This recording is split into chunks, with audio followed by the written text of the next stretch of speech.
भले ही कहानी पुरानी है, लेकिन उससे जो सीख मिलेगी वह बहुत महत्वपूर्ण और काम की है। एक गांव में एक मंदिर था।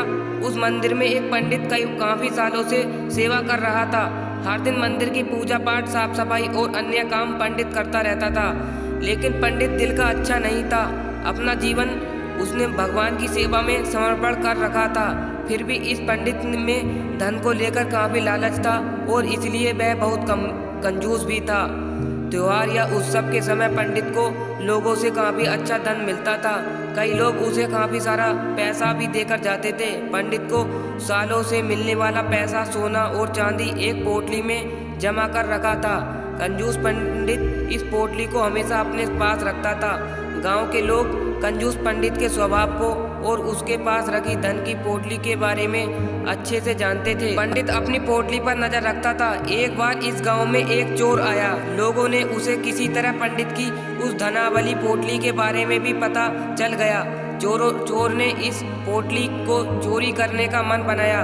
उसने पंडित पर कई दिनों तक नजर रखी, लेकिन उसे एक भी मौका इस पोटली को चुराने का नहीं मिला, क्योंकि पंडित एक पल के लिए भी उस पोटली को अपने से जुदा नहीं करता था।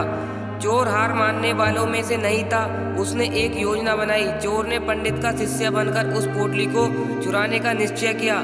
चोर भेष बदलकर पंडित के पास पहुंच गया और उसने पंडित की काफी तारीफ की।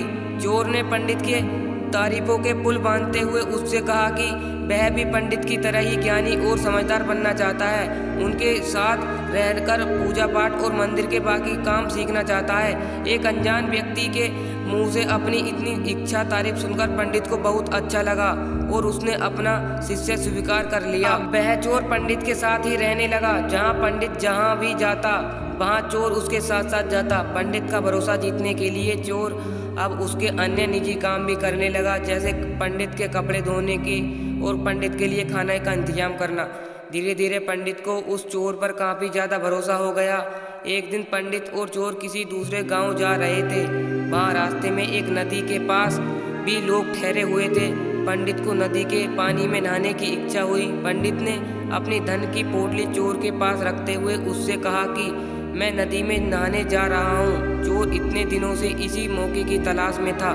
पंडित जैसे ही नदी में पानी में नहाने के लिए गया, चोर उसकी धन की पोटली लेकर वहां से भाग गया।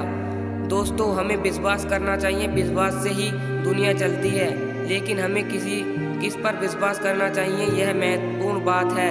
हम किसी ऐसे अनजान व्यक्ति पर बिल्कुल भी भरोसा नहीं कर सकते, क्योंकि जिस पर हम अच्छे से जानते हों, जिसके बारे में जिसके भूत के बारे में हम ज़्यादा कुछ पता ना हो, उस पर हमें ज़्यादा भरोसा नहीं करना चाहिए। ऐसी इंटरेस्ट कहानी सुनने के लिए हमारे चैनल को सब्सक्राइब जरूर कर लेना। कमेंट करके जरूर बताना कहानी कैसी लगी। जय हिंद, जय भारत।